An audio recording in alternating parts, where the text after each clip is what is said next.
दोस्तों नमस्कार। मजदूर मोर्चा के प्लेटफॉर्म पर आपका स्वागत है। आज बड़ा गंभीर विषय है जिस पे बोलना बहुत ज़रूरी लगा मेरे को। 30 तारीख यानी अभी जो शनिवार गया है, उस दिन सुबह करीब 11 बजे के आसपास कोई 169 हमने गिने टोटल 169 अंधभक्ति कहना चाहूँगा उनको, भगवा झंडे लिए हुए और बड़े खतरनाक नारे, सांप्रदायिक नारे लगाते हुए 12 सेक्टर में एकत्र हुए और डीसी कार्यालय पे जाके उन्होंने काफ़ी अच्छी नारेबाजी और भाषणबाजी की।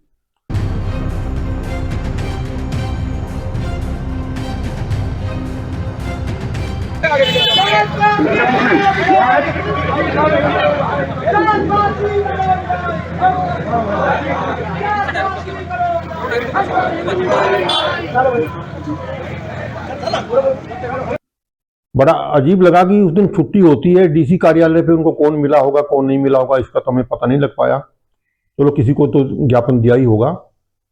जो नारे थे बड़े ही गंभीर और बड़े अजीब और भड़काऊ किस्म के नारे थे।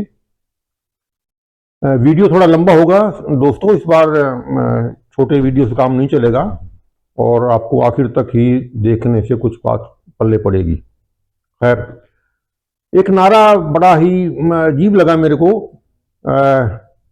संतों का अपमान नहीं सहेगा हिंदुस्तान। और भी कई नारे थे, खासतौर पे मुस्लिम विरोधी और ये अपना जय श्री राम और भारत माता की जय। कोई बात नहीं, भारत माता की जय, भारत माता हम सबकी है, श्री राम भी हमारे ही हैं। लेकिन ये संतों का अपमान नहीं सहेगा हिंदुस्तान, ये सुन के मुझे काफ़ी समझ में नहीं आया कि कहाँ कसर रह गई। हमारे हरियाणा का इतना बड़ा संत है जो सरसा में डेरा डाले बैठा है और जिसपे हत्या और बलात्कार में जिसको कोर्ट ने सजा दे दी और जिसको सजा देते वक्त भी सैकड़ों लोग घायल हुए और मरे और कितना विघन हुआ था उस वक्त। और ऐसे परम संत को भारत सरकार, हरियाणा सरकार उसकी सुरक्षा के लिए जज प्लस सिक्योरिटी दे रखी है और जब चाहे तीसरे चौथे महीने वो जेल से बाहर आ रहा होता है। तो इससे ज्यादा सम्मान और क्या चाहिए, मुझे समझ में नहीं आया। और ऐसा एक नहीं है, पता नहीं कितने हैं। तो उनका नारा सुनने के बाद मैंने थोड़ी खोजबीन की तो चिन्मया कृष्ण दास को नाम समझ आया। तो पहले तो मुझे लगा चिन्मयानंद तो एक हमारे हिंदुस्तान में भी था जो अपने कॉलेज की लड़कियों से मालिश कराया करता था और फिर उसके खिलाफ लड़कियों ने रेप के आरोप भी लगाए थे और फिर किस तरह से यूपी सरकार ने क्रॉस केस दर्ज करके उन लड़कियों को दबाया था, कुचला था। तो मेरा ध्यान तुरंत उस चिन्मया के पास गया, चिन्मयानंद। और फिर ध्यान चला गया कि भाजपा का एक मंत्री संतरी क्या एमएलए था, सेंगर पेंगर। तो इस तरह के तो सारे संत तो इनके यहाँ भरे हुए हैं, तो कौन से संत का अपमान हो गया। खैर काफी खोजबीन करी तो नाम पता लगा, चिन्मया कृष्ण दास, ये बांग्लादेश का संत है। उस संत की भी कार्रवाई थोड़ी बहुत हमने खोजबीन करी तो पता लगा इस्कॉन का वो संत है और छोटे बच्चों के साथ दुष्कर्म कुकर्म और जो कई अश्लील शब्द मैं कहना नहीं चाहूंगा, आप लोग समझ गए होंगे, उसको लेते हुए उसकी जांच पड़ताल की गई थी। किसी जमाने में इस्कॉन वालों ने ही उसको उसके पदों से हटा दिया था। ये भी सत्य है, ये भी हमारी खोजबीन में हमें पता चला। खैर वो एक अलग विषय है। लेकिन इसके साथ हुआ क्या बांग्लादेश में? हुआ ये कि इन्होंने एक वहां पे जुलूस निकाला और अल्पसंख्यक भाई वहां पे, क्योंकि बांग्लादेश में 8% हिंदू हैं, बाकी कोई 1-2% क्रिश्चियन भी हैं और अन्य जातियां भी हैं, तो 90 के करीब या 89 के करीब मुस्लिम आबादी है। और कभी से ही वो बड़े सुख से रह रहे हैं वहाँ। कोई ऐसी मारा मारी और इस तरह की गुंडागर्दी ऐसी नहीं है हमारे यहाँ, जो हमारे अल्पसंख्यकों के साथ हमारे संगी भाई करते हैं, ऐसा वहाँ कुछ भी नहीं है। जब शेख हसीना के खिलाफ जुलूस निकले थे, उसका तख्ता पलटा था, तब कुछ गुंडा तत्वों ने, कठमुल्ला के जो सांप्रदायिक लोगों थे, उन्होंने हिंदुओं पे हमले करने की कोशिश की थी।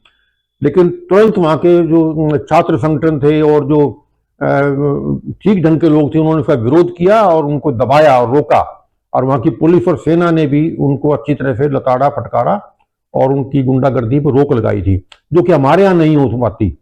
हमारे यहाँ जो कुछ हो रहा है, मैं उस पर अभी बाद में आने वाला हूँ। खैर, मैं अभी चिन्मया कृष्णा दास पे आ रहा हूँ। वो श्रीमान जी ने एक जुलूस निकाला और अल्पसंख्यकों को ये चाहिए, अल्पसंख्यकों को, हमारे को वो चाहिए, हमारे स्कूलों में ये होना चाहिए, हमारे को सरकार ये दे, हमारे को। खैर चलो, मांगे करना कोई बुरी बात नहीं है। 8 सूत्री मांग पत्र लेके वो अपना शहर में जो प्रदर्शनबाजी जुलूसबाजी कर रहे थे, करो, कोई दिक्कत नहीं है। लेकिन किया क्या, असली काम जो उसने किया वो सुनने वाला है। बांग्लादेश का झंडा बांस पे लगा के और उसके ऊपर अपना झंडा लगा रखा, अपना जो उनका सांप्रदायिक कोई निशान था, झंडा था, वो उसके ऊपर लगा रखा है। इसको वहां की सरकार ने देशद्रोह और गैर सैडिस्ट वो माना इसको, भाई ये देशद्रोही का उन्होंने तगमा देके उसको गिरफ्तार कर लिया और गिरफ्तार करके अगले दिन कोर्ट में पेश कर दिया। कोर्ट ने बेल नहीं ली, कोई बात नहीं। यहाँ तो 2.5 साल तक बेल नहीं होती। कप्पन जैसा आदमी, एक पत्रकार आके यहाँ पे हाथरस जाना चाहे तो 2.5 साल आपने अंदर इसे बाहर ही नहीं निकलने दिया, तब तो आप कोई नहीं बोले। वो एक दिन अंदर चला गया तो वो संत का अपमान हो गया। वो झंडा पे झंडा लगा के क्यों चला था? जब आपके लाल किले पर, याद कीजिए, जब किसान आंदोलन चल रहा था, तो एक जो असल में तो खैर संघियों का ही भाजपाइयों का ही पालतू पशु था, वो लाल किले पर चढ़ के और उसने को झंडा लगा दिया था, तो तबाही मच गई। तिरंगे के ऊपर वो निशान साहब का झंडा कैसे लग गया, इस पर क्या बवाल मचा था। तो तब तो तुम्हें बड़ी तकलीफ हुई थी। अब बांग्लादेश के झंडे पे उस कृष्णानंद, क्या था वो, चिन्मया कृष्णा दास ने झंडा लगा के क्या क्या जरूरत थी उसको भैया काम करने की?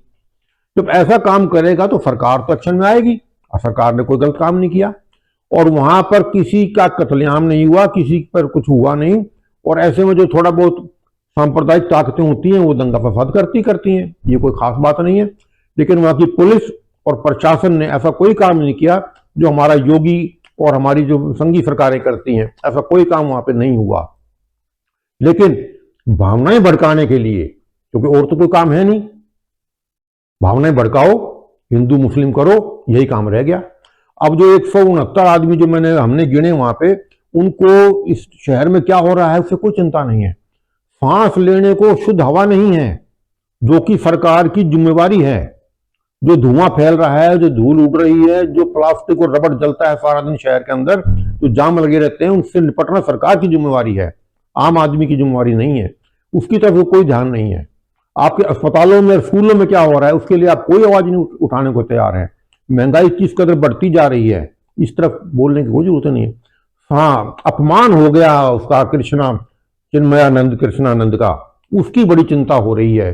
देश में क्या हो रहा है इसकी कोई चिंता नहीं है।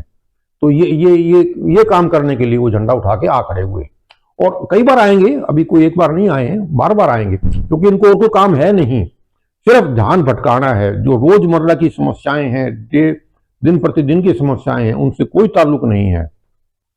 आप संभल में क्या करने गए थे? संभल का ड्रामा देख लीजिए, उस पर तो आप उस पर आपको कोई कहना नहीं था। संभल में एक कोई है, विष्णु है कोई, उसको सपना आ गया। अब ये जो 600-700 साल पुरानी मस्जिद है, इसके नीचे तो मंदिर है, उसको सपने में आ गया और कोर्ट में चला गया। अब कोर्ट में चला गया तो वहां जो जज था वो भी निकरधारी था, उसने भी फट से, वर्षों से केस पेंडिंग पड़े हैं, लाइन लगी हुई केसों की, उनकी फुर्सत नहीं है, उसको तुरंत आदेश दे दिया और कमीशन भेज दिया जांच के लिए। चला गया, कोई बात नहीं। कमीशन ने सर्वे कर लिया, सर्वे करके आ गया तो कोई दंगा ही नहीं हुआ। अब ये बड़े परेशान हुए, यार सर्वे करने गए थे तो दंगा क्यों नहीं हुआ? नहीं, बात बनी नहीं यार, मजा नहीं आया। तो अगले दिन फिर चले गए, फिर सर्वे चलने गए तो फिर भीड़ लेके गए साथ में, वही नारेबाजी करते हुए, जो दंगा भड़काने के काम होते हैं ना, वो करते हुए चले गए। तब तो उनको भी सामने से आना पड़ा। तो वो भी, हालांकि अब तक तो काफी सब्र से काम चलता रहा, लेकिन उस दिन सब्र का प्याला लबरेज हो गया तो हुआ जो होता है। फिर पुलिस की मौजूदगी में अच्छा तगड़ा दंगा हुआ, 5 आदमी मारे गए। 5 आदमी मारे गए तो फिर तो दंगा भड़कना ही था, भड़क गया। अब ये जो आप कर रहे हो, यहां पे जब दंगा होगा तो क्या इसकी प्रतिक्रिया अन्यथा और कहीं नहीं होगी? क्या बांग्लादेश में इसकी प्रतिक्रिया नहीं होगी? क्या पाकिस्तान में नहीं होगी? क्या दूसरे अरब ममालिक में जहां हिंदू लोग काम करते हैं वहां प्रतिक्रियाएं होने की संभावना नहीं बढ़ी है? आप हिंदू रक्षा की बात तो करते हो, लेकिन हिंदुओं के लिए खतरा तो आप पैदा कर रहे हो। Every action have equal and opposite reaction. Physics का कानून है, नियम है, सिद्धांत है। जब आप कोई एक्शन करोगे उसका इक्वल बराबर का रिएक्शन भी होगा। जब आप यहां पे कोई काम करोगे तो इसका प्रतिकार, इसका जो है रिएक्शन कहीं और भी होगा। तो हिंदुओं के लिए जो खतरा 2014 से पहले नहीं था वो आपने पैदा कर दिया, और लगे हुए हो पैदा करने पे, बढ़ाने पे लगे हुए हो। अब दुनिया भर में 5 करोड़ से अधिक हिंदू विदेशों में काम करते हैं, और इनमें से आधे से ज्यादा इन मुस्लिम कंट्रीज में है। वैसे तो मुस्लिम अपवित्र हो गए, गंदे हो गए, मतलब हिंदू विरोधी हो गए, बहुत कुछ हो गए इनके हिसाब से, लेकिन वहां से पैसा तो आपको चाहिए चाहिए, वहां का तेल भी आपको चाहिए चाहिए। मोदी जी जाएंगे वहां पे, वो सारा नाटक भी करेंगे, उनकी टोपी भी पहनेंगे, उनके साथ सारे काम करेंगे, लेकिन आप जब यहां काम करते हो तो क्या उसका रिएक्शन वो कब तक झेलेंगे? आप जो मर्जी करते रहो वो चुप रहेंगे, क्योंकि सांप्रदायिक ताकतें वहां भी हैं। उनको भी जरूरत है कि आप यहां पे कुछ करो। आप अपने हिंदुत्व के लिए आप यहां मुसलमान को मारो ताकि उनको भी मौका मिले अपनी दुकान चलाने के लिए। दोनों तरफ सांप्रदायिक एक दूसरे के सप्लीमेंट हैं, एक दूसरे के बगैर वो जिंदा नहीं रह सकते। ये कुछ करेंगे, सांप्रदायिकता फैलाएंगे तो वो भी फैलाएंगे, और दोनों की दुकानदारी मिलजुल के चलती है। तो ये बात जो कर रहे हैं, इससे पूरे हिंदुओं को दुनिया भर में जो फैले हुए हैं उनके लिए आप समस्या पैदा कर रहे हैं, लेकिन ये बात समझने को तैयार नहीं है, और सत्यानाश करने का पूरा इंतजाम इन्होंने कर रखा है। और खाली संभल नहीं, अब ये अजमेर में भी पहुंच गए हैं। वहां पर भी एक जज महोदय हैं जिन्होंने कहा यहां सर्वे कर लो। असल में ये जो सर्वे की जो चिंगारी है ना, ये लगाई जा रही है, इसकी माचिस जो है ना, ये माचिस की तिल्ली जो दे गया सर्वे की, ये दे गया वो चंद्रचूड़ा। तो हमारा पूरा अभी सीजीआई रिटायर हुआ है, ये उसकी लगाई हुई आग है। जबकि एक कानून बन चुका है, पार्लियामेंट से हो गया है भाई, 1991 में ये बन गया था कि जो 47 से पहले की जो स्थितियां थी उनको नहीं छेड़ा जाएगा। और अयोध्या एक अपवाद है क्योंकि पुराना चला आ रहा है, इसको निपटा दो, उसके बाद से छेड़खानियां नहीं होगी। लेकिन उसके बावजूद जब ये मसला उठा ज्ञान वापी वाला बनारस का, तब ये कह दिया चंद्रचूड़ जी ने कि भाई ये तो मैं कोई करेक्टर बदलने की बात तो नहीं कर रहा, सर्वे के ऊपर कोई रोक नहीं होनी चाहिए। भाई सर्वे किस लिए करा रहे हो आप? जब आपने करेक्टर नहीं बदलना, उसका नाम नहीं बदलना, उस पर कब्जे नहीं कराने, उस पर, तो सर्वे का क्या मतलब है? और सर्वे का भी क्या तरीका हो रहा है? अभी संभल में सर्वे का क्या तरीका था? जब एक सर्वे सही ढंग से हो गया, शांतिपूर्वक हो गया, लेकिन उससे तो तसल्ली नहीं हुई ना।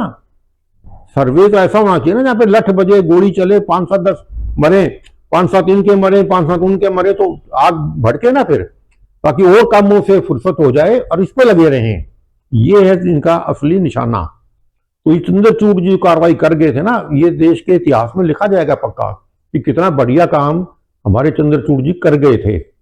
और उसी की आड़ में अब ये कोशिश की जा रही है उधर अजमेर में। और अभी तो जो सुनने में आ रहा है कि 30,000 की लिस्ट लिए फिर रहे हैं। 30,000 जो मस्जिदें हैं या धार्मिक स्थल हैं उनकी भी खोजबीन होगी। मतलब भगवान को ढूंढते ढूंढते मंदिर खोद खोद के मंदिर निकाल रहे हैं। और जो बाहर मंदिर थोड़े हैं, करोड़ों में मंदिर हैं, वो तो संभाल लो, वहां पे हो क्या रहा है वो तो देख लो, और किन किन मंदिरों में क्या क्या हो रहा है मैं उसके विस्तार में नहीं जाना चाहूंगा। मंदिरों के, अखाड़ों के कब्जे लेने के लिए क्या क्या नहीं होता उसको सब लोग जानते हैं, और उनसे तसल्ली नहीं हो रही। अब तो खोदो, आगे बढ़ने की जरूरत नहीं है, पीछे चलो, 200 साल, 500 साल, 700 साल पीछे खोद खोद के लाओ। अगर ज्यादा ही खोद दोगे तो फिर आप ये भी देखिए कि इन मंदिरों से पहले जो बुद्ध विहार थे, जो बौद्धों के मठ थे या बौद्धों के स्तूप थे, उनका आपने क्या किया था? वो जो शुंग आए थे और जिसने बुद्धों को मारना शुरू किया और उनके जो इतने सारे स्थान थे उनको कन्वर्ट करना शुरू किया, अगर वो अपने पे आ गए तो फिर क्या होगा? ये सोचने की बात है। एक और टेक्निकल बात मैंने अभी शनिवार को जो आए थे भगवे झंडे उठा उठा के, इन्होंने एक बड़ी अकलमंदी सी और एक बड़ी चतुराई दिखाई अपने इस भाषणबाजी में। उनको दलितों को जोड़ने का प्रयास किया। तुम दलितों के कितने वफादार हो ये सब दलित जानते हैं अच्छी तरह से। ब्राह्मणवाद के प्रवक्ता, ब्राह्मणवाद के झंडा बरदार दलितों के साथ और शूद्रों के साथ जो करते रहे हैं ना, वो किसी से छुपा नहीं है। आज आपको शूद्रों की जो याद आई है, दलितों की जो याद आई है, वो कितना राजनीतिक धंधा है, कितना राजनीतिक उद्देश्य है, ये सब दलित जानते हैं। अब दलित आपके बहकावे में आने वाले नहीं हैं। उन्होंने खूब अच्छी तरह से दुनियादारी को समझ लिया है। अंबेडकर के संविधान को उन्हें पढ़ना सीख लिया है और समझना शुरू कर दिया है। अब वो आपके बहकावे में नहीं आएंगे। आप जिस संविधान को मानते नहीं थे, जिस संविधान की हत्या भी हो चुकी है, और जिस दिन ये संविधान बना था आपने कहा कि संविधान तो बाहर से लाया हुआ है, ये तो इम्पोर्टेड है, हमारे तो संविधान में मनुस्मृति होनी चाहिए। मनुस्मृति क्या है सब जानते हैं। प्योर ब्राह्मणवाद, जिसमें ना कोई स्त्री की जगह थी, ना कोई शूद्रों की जगह थी, केवल ब्राह्मण। और ब्राह्मण ने बड़ी चतुराई से अपने लिए क्षत्रिय और वैश्य तो अपने लिए रख लिए, और बाकी जो 80% थे, 70% थे, वो अपनी सेवा के लिए रख लिए। तो वो मनुवाद चाहिए आपको तो। लेकिन अब क्योंकि संख्या बदल रही है, हालात बदल रहे हैं, और उन दलितों को शूद्र जिनको कहा गया था उनको समझ आ गई है, इसलिए आप मुसलमान को तो अलग काट रहे हो। तो मुसलमान तो तुम्हारे काबू आए या ना आए, लेकिन उनको काटने के लिए आपको अब उन दलितों की जरूरत पड़ रही है, इसलिए उनको अपने साथ जोड़ने का प्रयास कर रहे हैं। लेकिन ये अगर 150-200 आदमी आके फरीदाबाद से करने लगे, इससे को होने वाला नहीं है।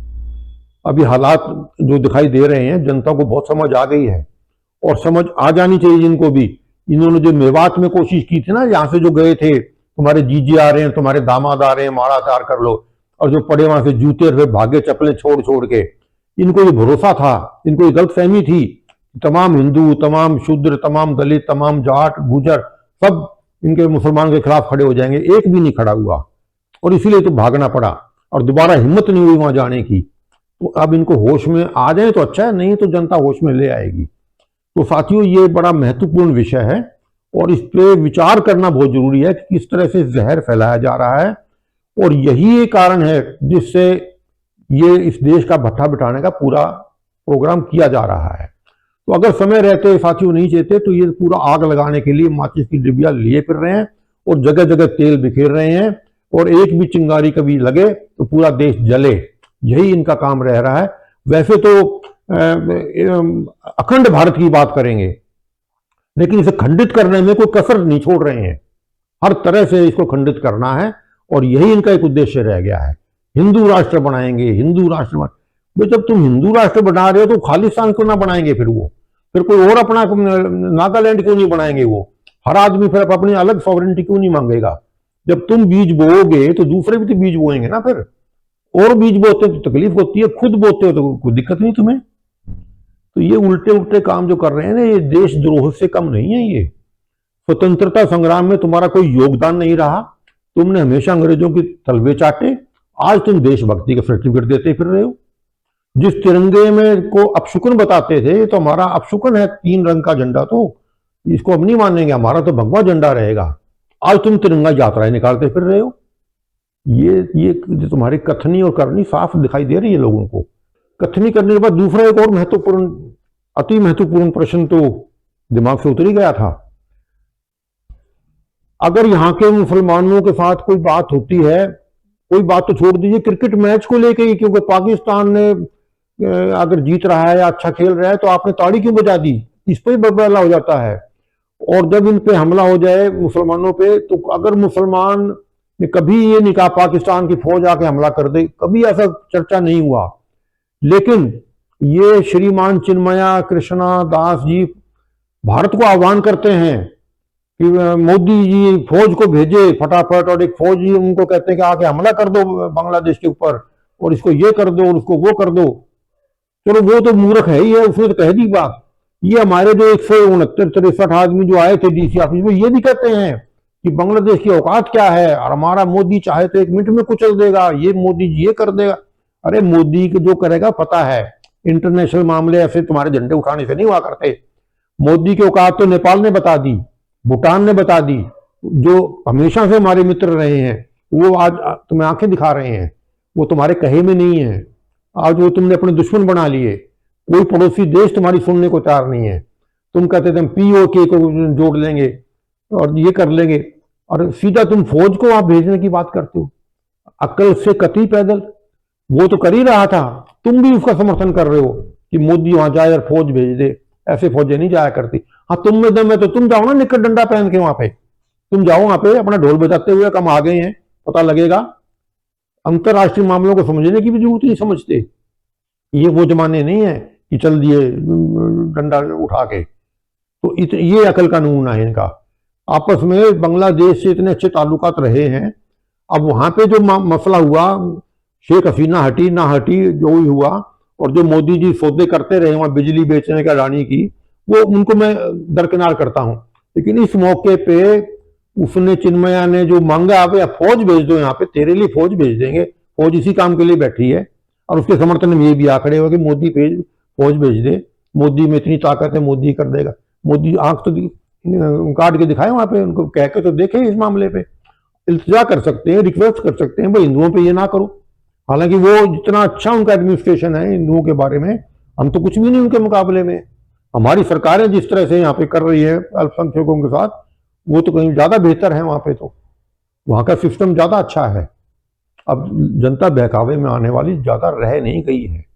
तो साथियों, विषय थोड़ा सा ज्यादा मैं लंबा नहीं करना चाहूँगा, और समझदार लोगों के लिए इतना काफ़ी है, ये इस पर विचार किया जाए। धन्यवाद।